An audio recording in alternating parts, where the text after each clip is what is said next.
예, 이 미국과 북한의 설전이 갈수록 수위를 높여가고 있습니다. 한반도 위기 상황과 정치 현안 전문가들과 함께 진단해 보겠습니다. 네, 이종근 데일리안 편집국장, 서양호 두문정치전략연구소장, 김정봉 전 국정원 대북실장, 그리고 신범철 국립외교원 교수 네 분 모셨습니다. 안녕하세요. 안녕하세요. 안녕하십니까. 안녕하세요. 예, 먼저 이 리용호 북한 외무상이 미국 트럼프 대통령을 향해 원색적인 비난을 쏟아내고 있었는데 한번 직접 들어보시고 이야기 나눠보도록 하겠습니다. 우리를 위협하는 망발과 폭언을 늘어놓았기 때문에 나도 같은 연탁에서 같은 말투로 그에 대답하는 것이 응당하다고 봅니다. 트럼프와 같이 과대 망상과 자고자대가 겹친 정신 이상자, 미국인들마저 고통만을 불러온다고 최고통 사령관, 거짓말의 왕초, 악의 대통령이라고 악통령, 우리는 반드시 트럼프로 하여금 그가 한 말 이상의 후과, 그가 책임질래야 도저히 책임질 수 없을 정도의 후과가 차려지도록 할 것입니다. 예, 이 유엔 석상 이제 공식 석상에서 이제 리용호가 이제 트럼프 미국 대통령에게 어떻게 보면 저게 욕설이라고도 할 수 있는 그런 좀 심한 말을 했는데, 자, 이 북한이 어쨌든 상당히 노림수를 노리지 않고 그냥 감정적으로 저런 말을 쏟아냈을 것 같지는 않고. 아, 그렇죠. 예, 뭘 노렸을까요? 자, 일단 여기서 욕설을 좀 제하면 예. 아주 자신의 어떤 속내를 차갑게 차분차분 이야기한 부분도 있습니다. 예. 어떤 부분이냐면 미국이 사상 유일하게 핵무기로 민간인을 대량 학살한 나라다 하면서 그 나라가 우리 최고 존엄, 최고 지도자에게 이렇게 핵 위협을 하면 당연히 이것보다 더 큰 핵 위협이 어디 있겠느냐 이렇게 표현했거든요. 예. 즉 무슨 얘기냐면 이렇게 핵 위협을 하니까 트럼프가 하니까 우리의 핵이 정당하다라는 그 정당성을 지금 이야기하면서 예. 지금 사실은 그 북에서 하려고 하는 게 뭡니까? 더 큰 어떤 것을 보여주겠다라는 건데 저는 큰 노림수가 이거라고 봐요. 북은 지금 마지막으로 무엇인가를 해서 핵 보유국임을 세계에 보여주고 싶은 마지막 퍼포먼스를 하고 싶습니다. 그건 언제나 지금 준비가 돼 있는데 예. 거기에 대해서 사실은 이걸 했다가 미국이 어떤 선제 타결을 하면 어쩌나 이런 고민을 하는 끝에 사실 트럼프의 어떤 이런 위협 때문에 우리가 이렇게 했다라고 정당성을 부여할 수가 있거든요. 예. 그렇기 때문에 마지막 어떤 것 예를 들어서 태평양 상에 어떤 실험을 한다거나 ICBM을 정상각도로 발사한다거나 이건 모두 트럼프가 이렇게 우리를 최고 존엄을 욕했기 때문이다라는 정당한 그런 어떤 이유를 대면서 마지막 퍼포먼스를 하고 핵 보유국이다 이로써 하고 선언하는 그런 노림수를 지금 하고 있는 것이 아닌가 싶습니다. 네. 네, 그런 측면도 있는데요. 리용호 말을 잘 들어보면은 가차없는 선제 공격으로 예방 조치를 취하겠다 이런 말을 하고 있죠. 예. 겁을 먹긴 먹었습니다, 북한이. 그러니까 미국이 자꾸 선제 공격을 하겠다. 또 예. 매티스 장관이 서울에 중대한 피해를 주지 않고도 북한을 이제 선제 공격할 수 있는 방안이 있다. 이런 얘기를 자꾸 하고 있으니까 사실상 현재 미국에서는 차근차근 준비를 하고 있거든요. 군사적으로만으로 봤을 때 예. 충분히 북한을 이렇게 공격할 수 있는 능력이 있다는 걸 스스로는 연구를 하고 있습니다. 예. 북한은 이제 겁이 나거든, 지금요. 겁이 나고 있기 때문에 말폭탄을 쏴가지고 미국 국민들을 겁을 줘가지고 트럼프가 이런 것을 못하게 하려고 하는 그런 것도 좀 있는 것 같고, 그다음에 이제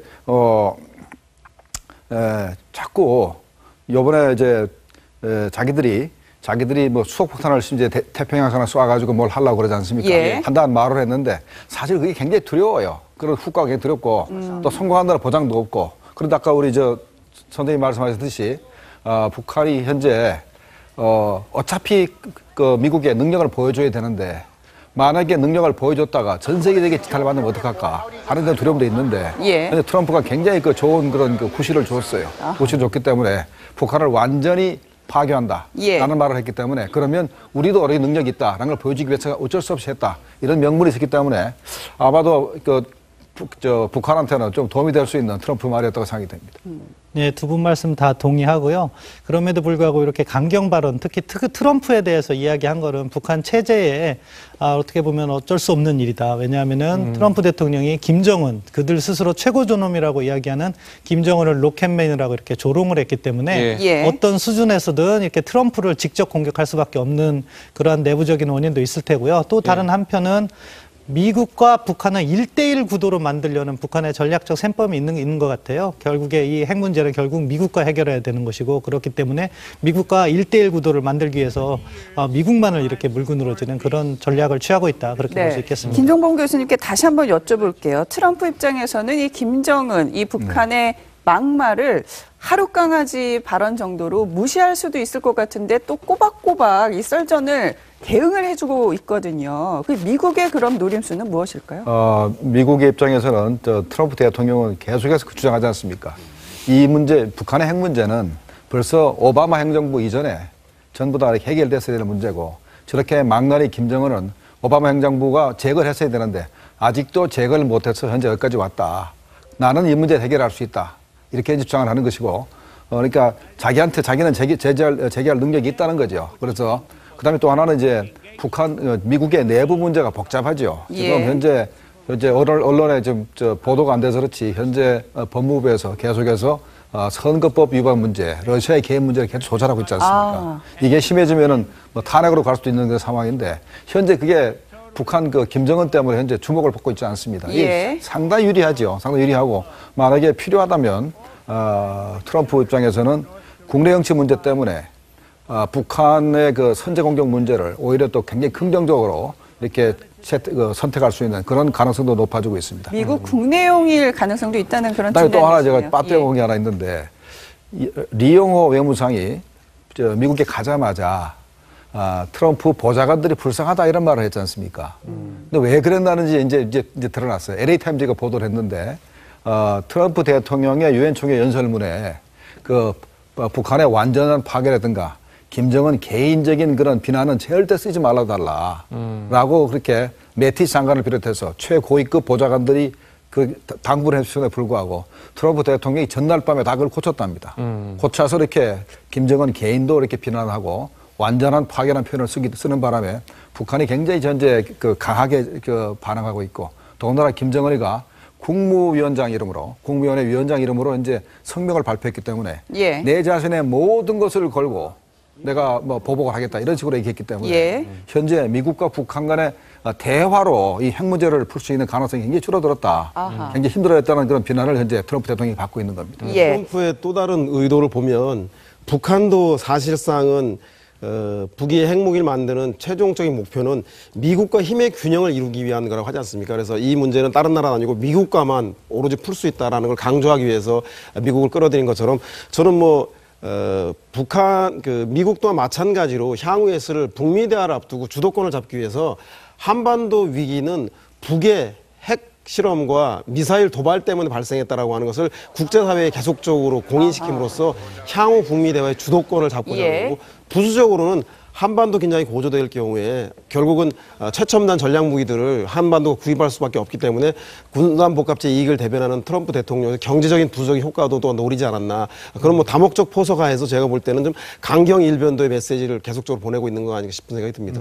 자, 지금 북한은 주민들까지 동원을 해서 이 트럼프 대통령을 맹비난하고 있습니다. 직접 영상 보실까요? 초보적인 외교적 은사도 배우지 못한 이 늑다리야말로 도날드라는 이름 그대로 확실히 걸핏하면 화를 내는 미친놈이고 이게 늑다리 미치가 이걸 움직이자!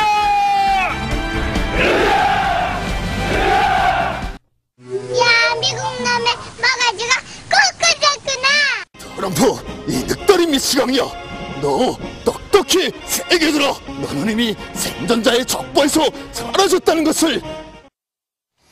네, 정말 주민들까지 동원해서 맹비난을 펼치고 있는데요. 신 교수님, 저러한 10만 군중 집회의 의미가 무엇인가요? 결국 체제 결속이죠. 이 북한이 도발을 하고 긴장을 조성하고 하는 근본적인 원인은 김정은에 대한 충성, 체제 결속을 위한 거라고 생각합니다. 민주적 정당성이 없는 정권이기 때문에 결국에는 현 체제를 유지하기 위해서는 미국이라는 가상의 적을 만들고 그 적으로부터 위협받는 우리 체제를 살리기 위해서는 김정은에 대해서 충성을 해야 된다. 이것이 북한 정권의 기본 유지 논리입니다. 그래서 사실 이번뿐만이 아니라 뭐 한국전쟁 이후 주요 뭐 군사적 긴장이 조성됐을 때마다 60년대 플레블로호, 70년대 도끼마는 사건, 그 이후에 핵위기 매번 저렇게 군중 동원을 하고 있습니다. 그럼 군중 동원하면 어쨌든 심리적인 효과는 충분히 있었겠네요. 그렇겠죠. 그런 걸 기하기 위해서 저렇게 일부러 조작하는 거죠. 모여라 해서 그런 방송을 통해서 주민들에게 더 알리고 일부들은 저런 것을 통해서 정말 미국의 위협이 실제하고 있다 이렇게 믿는 주민들도 많다고 생각합니다. 실제로 저러한 군중 집회가 어떤 민심을 폭발시키게 만드는 그런 효과가 있을까요? 자, 지금 그 5차 핵실험과 6차 핵실험을 한번 보면 어떤 거냐면 작년에 5차 핵실험이 있었을 때 바로 며칠 후에 김정은은 어디를 가냐면 과수원을 갑니다. 그래서 사과, 민생행보를 바로 해요. 그 다음에 가서 이 사과가 난 것에 대해서 난 너무 기쁘다. 새로운 품종이다. 그런데 올해 6차 핵실험도 똑같은 행보를 했어요. 6차 핵실험 직후에 올해가 참 사과하고 작년이 강냉이, 그러니까 옥수수 품종이었습니다. 즉, 둘 다 핵실험이 끝난 다음에 민생행보를 하는 이유가 뭐냐면 핵실험을 한 다음에 사실은 주민들은 우리는 배고픈데 핵실험을 했어? 근데 어떻게 되는데 핵실험 끝난 다음에 우리한테 돌아오는 게 뭔데? 이런 어떤 동요가 언제나 있거든요. 그렇기 때문에 북한에서 이 김정은이 언제나 핵실험을 한 다음에는 주민들에게 자 이제 거의 다 끝나간다. 이것만 끝나면 이제 배불리 먹여준다라는 그런 교육을 이렇게 시킨다는 것이죠. 그런데 지금 남아있는 아까도 계속 말씀드렸지만 퍼포먼스가 분명히 하나라도 있어야 됩니다. 북한은 이제 핵보유국으로 인정받고 싶은데 뭔가 끝을 맺어야 되는데 만탑산에서 아무리 뭐 수소폭탄을 한다고 하더라도 그것이 어떤 장면으로 나오는 게 없거든요. 그러면 뭔가 우리가 핵보유국이다라고 뭔가 이렇게 그 선언하는 퍼포먼스를 꼭 하고 싶은데 그리고 또 올 연말 내로 하고 싶은데 주민의 동요, 더 이상의 또 동요를 막고 끝이 하나 더 남았다. 우리가 미국에 대해서 무엇인가를 이렇게 해서 그 결속을 해서 끝을 맺어야 된다라는 그런 어떤 다짐. 그래서 동원을 해서라도 그 끝까지 그러니까 흔들리지 않게 만들겠다. 그게 의도라고 볼 수가 있죠. 예, 뭐 어쨌든 뭐 리용호 외무상은 미국을 향한 공격 가능성까지 구체적으로 언급하고 있습니다. 한번 들어보시고 계속 이야기 나눠보겠습니다. 전체 미국 당이 우리 로켓의 방문을 더더욱 피할 수 없게 만드는 만회할 수 없는 과오를 저질렀습니다. 자살 공격을 시작한 것은 다름 아닌 트럼프입니다. 이 공격 때문에 미국 땅의 무고한 생명들이 화를 입는다면 그것은 전적으로 트럼프의 책임으로 될 것입니다. 네, 지금 뭐 리용호 외무상이 또 이렇게 쏟아냈는데 이게 보면은 북한 같은 경우는 이제 뭐 9.9, 10.10 뭐 이런 거 되게 중요하게 생각하지 않습니까? 그런 의미에서 이번 10월 10일 추석이 끝나는 이제 10월 10일에 뭔가 또 일을 벌이지 않을까 이런 좀 걱정이 좀 앞서거든요. 그렇죠. 예, 10월 10일이라고 못 박을 수는 없으나 일단 금년 중으로 북한이 ICBM 능력을 미국에 보여줘야 내년부터라도 미국하고 이렇게 회담이 시작돼서 자기들이 핵보유국도 인정받고 자기들이 원하는 또 평화협정도 체결하고 하는 자기들의 큰 전략적인 그런 그 틀이 만들어지거든요. 그러니까 금년 중에 무언가는 할 겁니다. 근데 이제 10월 10일이냐 하는 부분에 대해서는 지난번에 우리가 9월 그러니까 9월 그냥 넘어갔지 않습니까? 그렇죠. 그러니까 9월 3일을 하고 그거를 국고절 행사로 대전한다고 해서 넘어갔고 또 10월 10일 전에 뭘 할지는 모르겠는데 일단은 그 사람들이 할 수 있는 거는 세 가지입니다. 첫 번째 가장 하기 쉬운 것이 SLBM을 쏘는 건데 SLBM은 가장 큰 목적이 미국이 핵으로 북한을 완전히 타격을 해도 자기들이 남은 SLBM 가지고 미국을 공격하거나 한국과 일본을 공격하겠다 하는 생존력을 보여주는 게 SLBM인데 현재는 신포급에서 한 발밖에 못 쏘기 때문에 한 발 봐가지고는 억제력이 별로 없어요.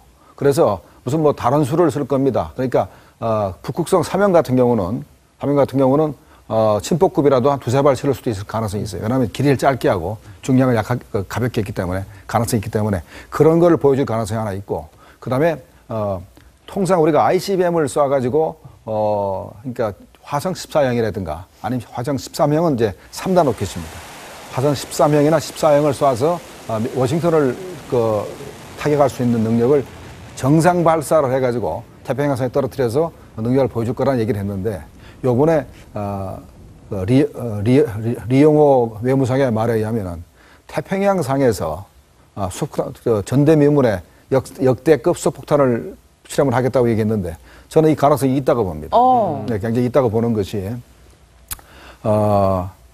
고도를 낮게 하면은 고도를 낮게 하면은 뭐 하와이라든가 아니면 알라스카에도 피해가 갈 수가 있어요. 예. 그런데 그런가요? 고도를 충분히 높여서 400km 이상으로 하게 되면 예.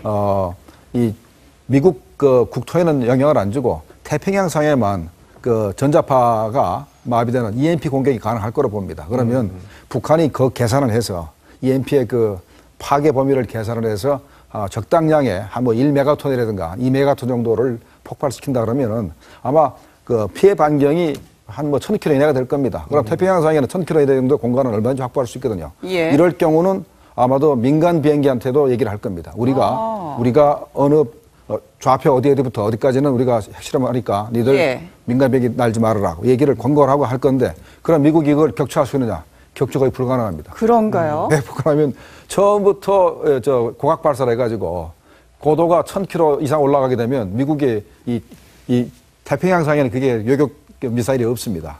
알라스카에 있고 캘리포니아에 있거든요. GBI라 그래서 Ground Based Interceptor에서 그거는 뭐 해발 1500km까지 맞출 수 있는데 현재로서는 미국의 그게 태평양상에는 없기 때문에 아마 그렇게 쏜다 하더라도 미국 요격할 방법이 없습니다. 아니 실제로 그러면 북한의 말대로 태평양 상공에서 수소폭탄 실험을 하게 된다면 그 파급력은 어느 정도인가요? 그때는 뭐 중국이 북한에 대한 원유 송출 중단할 거라고 생각하는데요. 근데 아직은 북한이 그런 기술이 없다. 저는 그렇게 말씀드리고 싶습니다. 왜냐하면 지난번 중거리 미사일 화성 12형도 재진입 기술이 확인되지 않았습니다. 북한이 무언가 실험을 하려면 특히 핵탄두를 실어서 실험을 하려면 그 안정성이 확실히 보장되지 않으면 자칫 일본 상공에서 터져버릴 수도 있는 거거든요. 예. 그렇기 때문에 화성 14형의 실거리 사격을 확인한 다음에 그것이 어느 정도 신뢰도가 확보한 다음에야 거기에 핵탄두를 탑재해서 시험을 할 수 있다고 생각하고요. 그래서 저는 만약에 북한이 자기들 말대로 만약에 거기에서 수소폭탄을 태평양에 가서 한다면은 배 2척을 가지고 가서 한 척에는 핵탄두를 싣고 다른 한 척은 관측 장비를 싣고 거기 가서 실험을 하는 수밖에 없는데 이 경우에도 리스크는 있습니다. 왜냐하면은 미국이 계속 추적을 할 거기 때문에 그 과정에서 위험성이 있다고 하면은 강제로 납포를 할 수도 있고 그런 과정이기 때문에 북한이 말대로 쉽게 이행하기는 어렵다 그렇게 봅니다. 네, 만약 딴 건 다 맞습니다. 근데 재진입 기술은 필요 없는 게 재진입 기술이라는 게 대기권에 들어와서 그 공기 때문에 산소 때문에 탄두가 타는 건데 400km 상공에 터뜨린다 그러면 산소가 하나도 없는데 재진입 기술이 필요가 없습니다. 그다음에 이제 최근에 미 CIA 전 그 CIA 국장인 그 울 씨가 한 얘기가 있지 않습니까? 뭐 더 심한 얘기도 했어요. 뭐라 그랬냐면은 작년도 2월 7일 날 북한이 장거리 그 미사일을 발사해 가지고 500km 궤도에다가 지구 궤도 500km 궤도에다가 쇳덩어리를 하나 올렸습니다. 일단은 북한이 위성을 발사해서 500km 상공에 올릴 능력을 보여줬어요. 그런데 그 당시에는 이제 탄두에다가 이 후추진체라고 그래서 조그마한 소형 엔진을 붙여가지고 출력을 높이든가 아니면 자세를 조정하는 능력이 없었는데 금년대 그걸 완전히 확보를 했습니다. 그러면 만약에 지금 위성을 쏴가지고 핵탄두를 쏴서 지구 궤도 500km 올려놓고 계속 돌리다가 원하는 시간, 원하는 장소에다가 떨어뜨려가지고 지금 자세 조정할 수 있으니까. 그럼 미국의 본토에 떨어뜨릴 수가 있어요. 그럼 그거는 미국이 못 막습니다. 그걸 능력이 있다고 울시 전 CIA 국장이 얘기했어요, 분명히. 심각하네요. 그러니까 간단치 않습니다. 북한을 우습게 볼 게 아니거든요. 어쨌든 말씀하신 것처럼 그 태평양 상공에 핵실험을 하려면은 뭐 민간기라든지 뭐 선박이라든지 미리 알려야 될 텐데 그렇게 되면은 미국이 미리 알 수밖에 없는 거고 그러면은 뭐 선제적 타격이라든지 뭐 그런 게 좀 가능하지 않은가요? 그럼 어떻게 보십니까? 실험 정도로 선제적 타격은 쉽지 않을 겁니다. 미국도 누차 발표했던 것이 미국이나 동맹국을 위협하는 경우 직접적으로 즉 무력 사용을 그쪽으로 하는 경우에 대해서 군사력 사용을 하겠다는 걸 발표했기 때문에 그 실험 정도로 무력 사용을 하기는 어려울 거라고 생각하고요. 다만 뭐 제재 수준이라든가 이런 부분에서 보다 강도 높게 할 것으로 생각합니다. 네, 이종우 실장 미사일을 쏘아 올리는 과정에서 뭐 격추를 시키다든가 뭐 아니면은 그거를 뭐 원점 타격을 한다든가 이 정도도 좀 원점 타격은 선제 공격과 똑같은 상황이고요. 그 미사일을 갖다가 타격하는 건 아까 김정봉 의원님께서 말씀해 주신 것처럼 미국 본토를 방어할 수 있는 GBI나 사드나 SM-3는 있지만 태평양을 방어할 수 있는 건 없거든요. 그렇기 때문에 그걸 도중에 제재하는 것은 쉽지 않을 거라고 생각합니다. 이종우 실장님, 이 상승 단계에서 상승 단계에서 북한 미사일을 요격할 방법이 없지는 않습니다. 그러니까요. 상승 단계에서. 아마 미국의 SM-3를 장착한 미국의 구축함이 예. 백령도 앞바다에 와 있으면 가능합니다. 아, 그렇군요. 백령도 이종우 실장님. 쪽은 조금 어렵지 않을까요? 동쪽으로 쓸 텐데. 그럼 그러니까 동해 약간 쪽에. 이견이 있으신데요. 그러니까 백령도에도 백령도에도 하나 와 있고 예. 공해상에 예. 원산 앞바다에 예. 하나 와 있고 이렇게 하면 되죠. 자, 가능합니다. 미국이 전략 폭격기 B-1B 랜서, 이른바 죽음의 백조로 알려진 전략 폭격기를 최전선, 휴전선 최북단까지 무력 시위를 했습니다. 이 의미가 무엇이며 실제로 북한의 위협으로 다가갈까요? 네, 지금 올해 들어서만 해도 북한은 계속 도발을 했죠. 수차례 미사일을 발사했고 또 핵실험이 한 번 있었습니다. 그때마다 사실은 전략 자산이 전개가 됐죠. B-1B 랜서도 한두 번 우리는 한반도에 출격을 한 게 아니고 그러다 보니까 사실은 이게 이제 이 전략 자산을 전개했다. 처음에는 우리나라에서도 사실 국민들이 B-1B가 이렇게 전개가 되는구나. 혹은 항공모함이 가까이 왔다. 이런 어떤 보도에 대해서 이제 뭔가 우리도 좀 전략 자산의 어떤 이 우산 속에 들어간다. 예. 이런 생각을 가졌다가 그 후부터는 사실 계속 전개 자체가 실질적으로 거기에 대한 북한의 위협이 될 수 있을까? 예. 또는 우리가 안심할 수 있는 하나의 어떤 그 핵 우산이 될 수 있을까에 그 의문이 갖기 시작했어요. 그러니까 예. 사실 B-1B에 지금 실어서 실리는 미사일이 핵폭탄이 아니지 않습니까? 그러면 그렇죠. 실질적으로 이 휴전선까지, 그러니까 최전방까지 간다고 해서 물론 북한도 역시 마찬가지라고 저는 생각을 해요. 어디까지 갔다고 그것이 중요한 것이 아니라 실질적으로 북한이 갖고 있는 그런 핵이라든지 이런 위협에 대해서 우리가 대칭이 아니다. 라는 것만 지금 확인이 돼 있는 그러니까요. 상황이거든요. 그래서 물론 이제 그것이 무의미한 것은 아니다. 그러니까 예. 왜냐하면 괌에서부터 출격을 해서 언제든 B-1B라는 그런 그 전략 자산이 우리의 최전선까지 올 수 있다라는 것이 무의미하다는 것은 아니지만 그럼에도 불구하고 이제 점점 더 이 정가나 혹은 이렇게 계속 논란이 되는 것이 과연 우리가 북이 정말로 힘을 그렇게 수소폭탄까지 가졌을 경우 힘의 균형을 이루려면 어디까지 가야 되는가? 전략 자산만 믿을 수 있을 것인가에 대한 숙제가 남아있는 네. 것입니다. 그러니까 지금 보면은 많은 군사 전문가들이 핵을 잡을 수 있는 거는 아무리 최첨단 무기도 핵을 잡을 수는 없고 핵을 대응할 수 있는 건 핵밖에 없다. 이렇게 얘기하고 있는 게 많은 군사 전문가들의 말인데 그렇게 되면 우리나라도 어찌됐든 전략핵이든 전술핵이든 간에 핵을 무장해야 되는 거 아니냐는 의견은 계속 나오고 있어요. 그렇죠. 그런데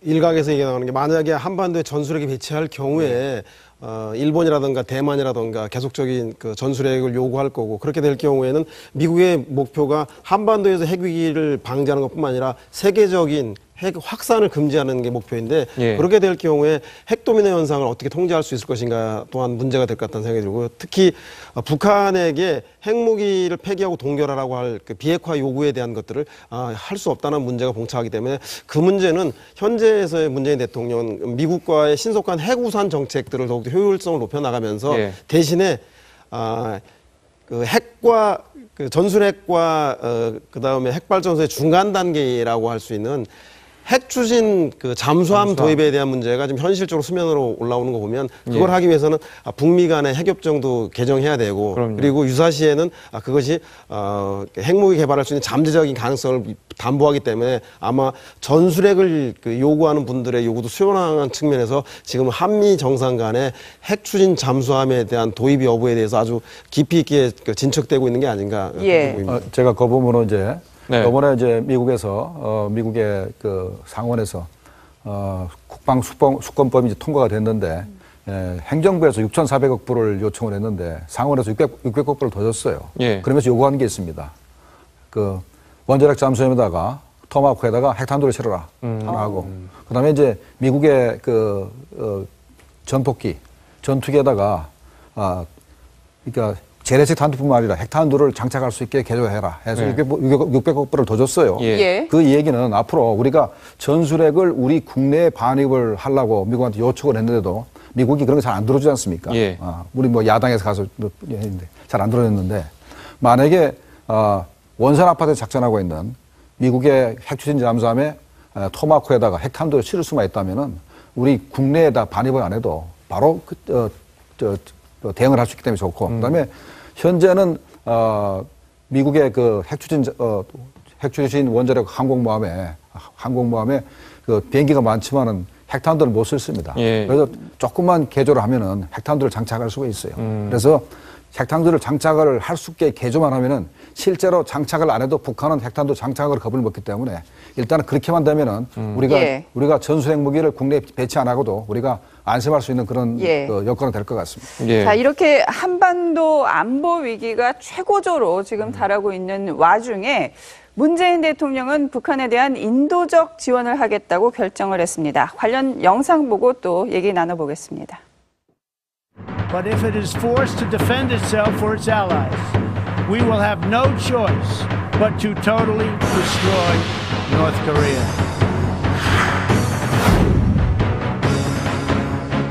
Rocket Man is on a suicide mission for himself and for his regime.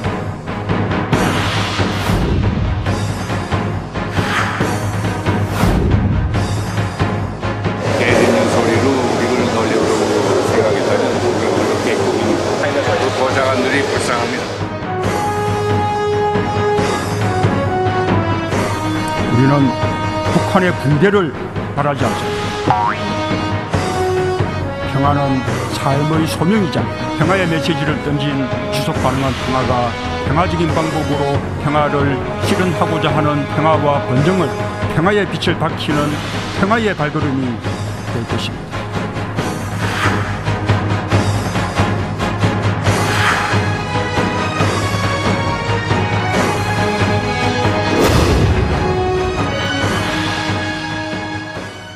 네. 보셨지만 북한과 미국은 당장 내일이라도 전쟁을 할 것처럼 전쟁을 불사하겠다. 이러한 아주 강경한 입장인데 너무나 다른 결의 지금 말이 문재인 대통령 입에서 나오고 있습니다. 평화를 강조를 하고 자 800만 불의 인도적 지원을 하겠다. 이걸 어떻게 해석을 해야 될까요? 일단 평화를 강조한 부분은 어쩔 수 없는 선택이었다라고 봅니다. 왜냐하면 거기서 우리가 트럼프 대통령처럼 우리가 강경한 어떤 입장을 보인다고 했을 때 돌아오는 어떤 실제로 이득이 무엇일까? 근데 이제 아쉬운 점은 이거죠. 문재인 대통령이 출국하기 직전 상황이 어떤 상황이었습니까? 6차 핵실험, 그다음에 IRBM 그 발사가 있은 직후에 굉장히 불안했던 그런 안보 위기 속에서 출국을 하셨단 말이죠. 그래서 많은 언론들이 굉장히 압박적으로 갈지 않을까라는 그런 이렇게 보도도 나왔습니다. 그런데 막상 평화를 이렇게 많이 말씀을 하실 수밖에 없었다.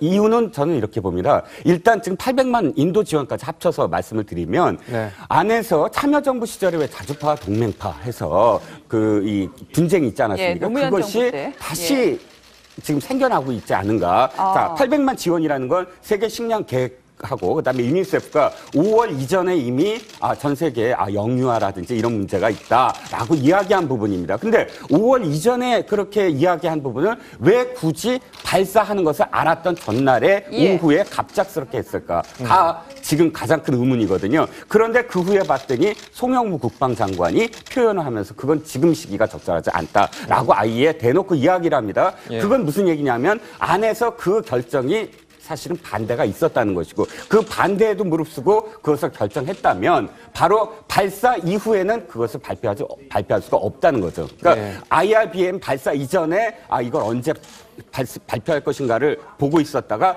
발사를 아니까 이걸 내일부터는 IRBM 발사되는데 어떻게 지원한다고 하지? 하면서 급하게 할 수밖에 없었다. 즉 당시에 정세현 통일부 장관이나 임동훈 통일부 장관이나 혹은 문정인 특보가 이 안에 대화파 안보실장이라는 데 굉장히 비판을 많이 했거든요.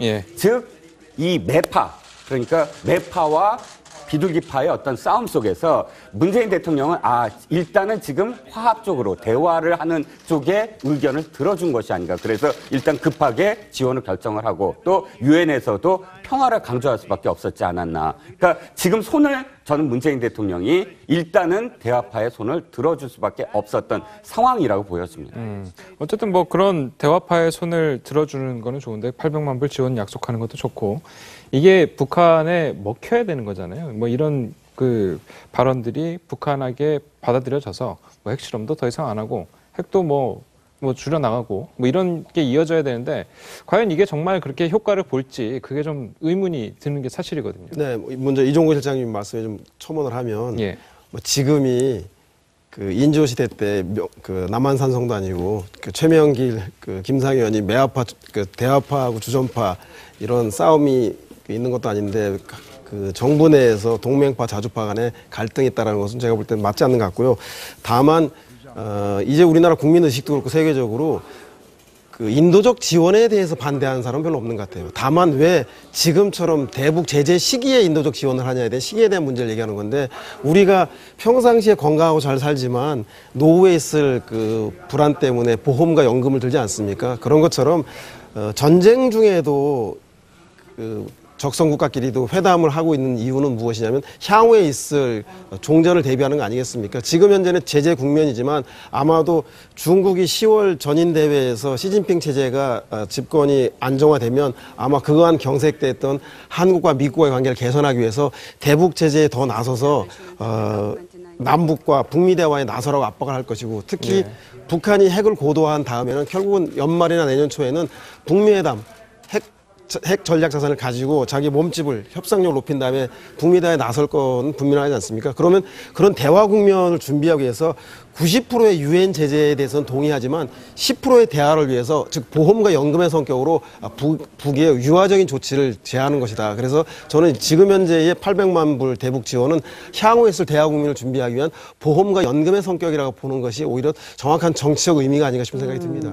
김종국 교수님, 이 800만 달러 대북 지원을 놓고 국내에서도 여러 가지 찬반 논란이 있지만 무엇보다 지금 한미 공조 또 한일 공조와 엇박자를 내면서 이게 어떠한 부작용이 낳지 않을까라는 우려도 있고요. 그리고 우리가 이렇게 인도적인 그 접근법이 북한으로 하여금 우리를 뭐라고 얘기를 해야 될까요? 조금 얕잡아 보게 하는 그런 또 악영향을 주지 않을까라는 이런 말도 있거든요. 어떻게 보세요? 그렇죠. 이제 만약에 북한에 뭘 주게 되면은 자기네 핵무력에 그 겁을 먹어서 이제 뭐 조공을 바쳤다 이런 식으로 해석을 하고 그러니까 좀 기분은 나쁘죠. 그렇죠. 이제 그다음에 이제 요번에 한미일 그 정상회담이 있었지 않습니까? 중에 우리가 그 전까지는 혹시나 일본과 미국에 대해서 미국이 우리를 코리아 패싱을 시킨다든가 쉽게 얘기하면 왕따죠. 왕따가 된다는 그런 주장도 있었지만은 이번에 한미일 정상회담 보면 그런 게 전혀 없었고 3개국이 이제 북한에 대해서 강력한 제재를 하기로 합의도 했었고 했는데 다만 일본의 그 극우 언론 일부 언론이 자꾸 이제 한미 간을 관계를 이간시킬 만한 그런 보도를 했었지 않습니까? 그런 부분은 오게티지만 우리 정부도 이제 항의를 했고 미국 정부도 분명히 밝혔습니다. 한미 간에 그렇게 불협화음은 없었다는 걸 분명히 밝혔기 때문에 우리가 뭐 800만 불 주는 데 대해서는 미국이나 일본 쪽에서 이렇게 노골적인 그런 반감을 표시한 건 없습니다.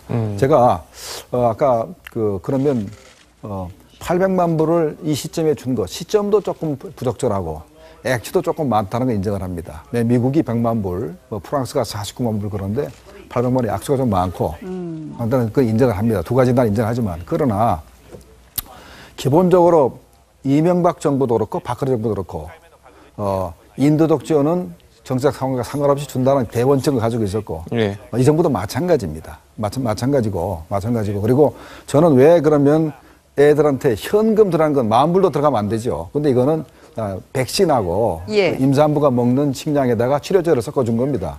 이런 거는 북한 체제를 강화시키는 데 전혀 도움이 안 됩니다. 그래서 이런 경우는 어떻게 봐야 되냐면 김정은 정권과 주민들을 분리시켜가지고 이간질을 시켜서 우리가 북한 김정은 체제를 제거하기 위해서는 주민들의 마음을 얻어야 됩니다. 주민들의 마음을 얻어야 이 사람들이 폭동을 일으키든가 부하들이 쿠데타를 시키거든요. 그런 측면에서는 우리가 자꾸 그러면 쿠데타 이후에 어떻게 할 겁니까? 뭔가 믿는 구석이 있어야 된다고. 대한민국을 믿어야 될 거 아닙니까? 그러면 대한민국을 믿게 하려고 그러면 뭔가 작지만 뭔가 성의를 표시하고. 말씀 중에 죄송하지만 이게 인도적 지원이 북한 주민들이 과연 우리 대한민국이 지원한 것이라는 것을 알까요? 세상에 비밀은 하나도 없습니다. WP에서 줘도 그렇고 유니세프도 그렇고 반드시 얘기가 되게 돼 있고 우리가 대북 방송이나 전단을 통해서 얼마든지 얘기할 수 있습니다. 결국은 알게 됩니다. 알게 되기 때문에 또 나중에 우리가 공식적으로 주장할 수도 있기 때문에 이런 최소한의 인도적 지원은 할 필요가 있다고 생각이 됩니다. 네, 알겠습니다. 자, 다른 얘기를 좀 해보면 이제 북한 핵실험장에서 한 20여 킬로미터 떨어진 곳에서 지진이 발생했는데 처음에 저희가 이제 깜짝 놀랐거든요. 네. 또 핵실험을 한 거 아니냐. 근데 결국은 뭐 자연지진, 뭐 그 예전에 핵실험에 대한 여파라고 이제 밝혀지긴 했는데, 자 보면은 이렇게 핵실험 이후에 뭐 한참 지났는데도 좀 이런 게 좀 발생을 하나 보죠. 그만큼 풍계리 지반이 많이 약화됐다 이렇게 생각합니다. 그간 벌써 6차례 핵실험이 있었고 예. 특히 지난번 핵실험은 적게는 5.7, 크게는 뭐 6.3 정도의 상당히 큰 규모의 지진이었거든요. 예. 그러니까 뭐 우리가 일반적인 지진에도 큰 지진이 있으면 여진이 따르듯이 그렇죠. 뭐 풍계리 핵실험 그 여파로서 아마 북한이 파놓은 갱도가 무너졌을 수도 있고 예. 아니면 계속된 지반이 뭐 약화돼서 그것이 충격을 받아서 새로운 지진이 날 수 있다고 보는데 예. 아무튼 그만큼 풍계리 인근에 사실 이러한 지진뿐만 아니라 거기에 있을 뭐 지하수 오염 등이나 환경 문제 예. 그런 것들도 심각한 수준일 거라고 추정해 볼 수 있습니다. 예. 김 교수님께 이어서 여쭤볼게요. 이렇게 지반이 약해져서 붕괴가 계속해서 만약에 일어난다면 말씀하셨지만 뭐 방사능 유출이라든지 오염수 지하 오염수 문제라든지요. 앞으로 어떻게 되는 건가요? 그러면 그 부분도 저희들이 좀 우려스럽거든요. 네, 지금 제일 우려되는 게 바로 이제 지하수 문제입니다. 공기 중에 나오는 거는 미미하다는 것이 벌써 이제 증명이 됐거든요. 예. 제일 큰 게 이제 거기서 물이 흘러서 길주시로 내려갑니다. 그래서 길주 시내에서 귀신병이라고 해가지고 어린 머리를 병에 고생한다는 사람이 많이 있기 때문에 예. 최근 들어서는 평양 시내에 길주 군민들을 들어오지 못하게 한다. 그게 뭐 김정은 경호란 표현을 했겠지만 경호가 아니고 길주 내에서 돌고 있는 그 아주 흉흉한 소문들, 그 방사능과 관련한 그 흉흉한 소문들이 평양에 들어온 걸 막기 위해서 예. 길주 군민들이 들어오지 못하게 막고 있는 것 같아요. 그래서 벌써 핵실험을 벌써 6번을 했기 때문에 그 지반이 약화되고 균열이 심해져 가지고 원래는 핵실험을 하게 되면은 초기에는 그 굉장히 그 지하수 피해가 거의 없습니다. 그런데 네. 이제는 뭐 지하수 피해가 말할 수 없이 커졌기 때문에 현재는 뭐 아마도 통일이 되면 아마 길주에는 사람이 못 살 것 같아요. 네. 그 정도로 저는 상당히 심각하다고 봅니다. 그렇군요. 예. 알겠습니다. 자, 다른 얘기 좀 해보겠습니다. 자, 이명박 박근혜 정부 국정원내 적폐 청산 자극과 맞물려서 이 정진석 의원의 SNS에 올린 글이 파장이 커지고 있습니다. 이제 여야 공방에서 이제 정계의 이제 뇌관으로까지 올라오고 있어요. 여야 간의 이제 싸움이 격해지면서. 네.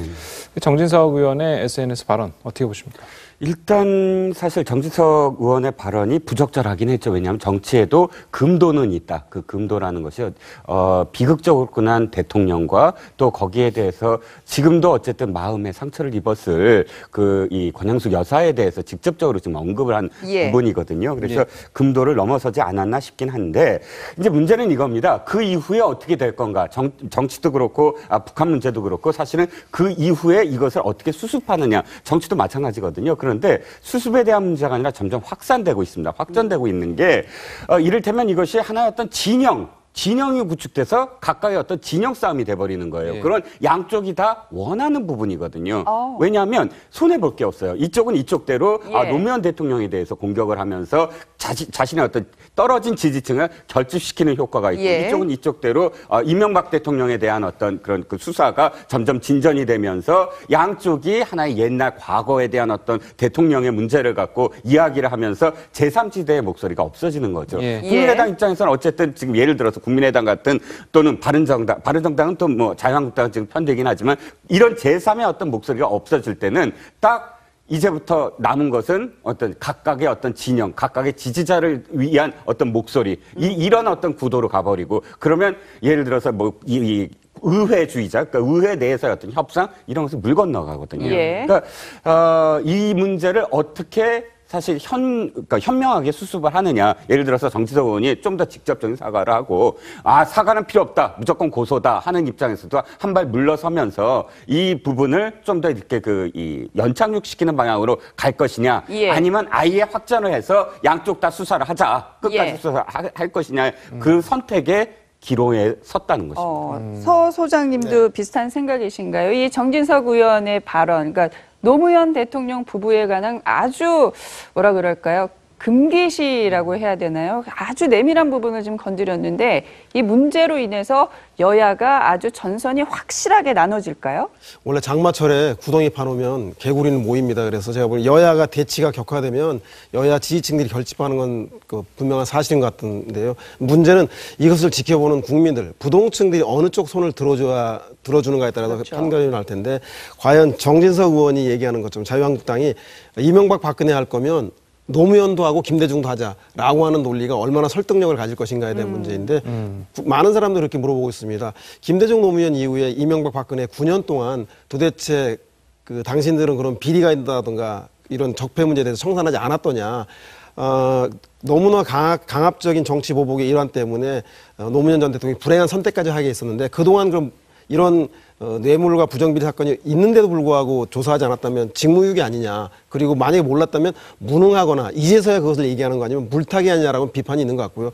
특히 많은 사람들이 국정원과 군사이버기관 그리고 검찰의 정치적인 중립성, 독립성을 넘어서서 부당하게 정치 개입하고 있는 가장 큰 문제로 삼고 있지 않습니까? 네. 따라서 이런 권력기관에 대한 문제에 대한 개혁을 하자는 요구가 70~80%의 높은 지지율이 나오고 있는 상황에서 과연 이명박 박근혜의 권력기관에 대한 문제도 있으니 노무현 때에 있는 것도 조사하자라고 하는 이 자유한국당의 논리가 국민들의 얼마나 설득력을 가질 것인가. 저는 정기국회 때 아주 뜨거운 이종훈 실장이 말 맞다나 여당과 야당의 고정 지지층들도 관심이 있지만 많은 국민들이 권력기관에 대한 개혁에 대한 문제를 놓고 누구의 논리가 더 올바른지에 대해서 지켜보고 있기 때문에 저는 그 승부는 곧 판가름 나지 않겠나 싶은 생각이 듭니다. 예, 알겠습니다. 오늘 내부 말씀은 여기까지 듣겠습니다. 감사합니다. 감사합니다.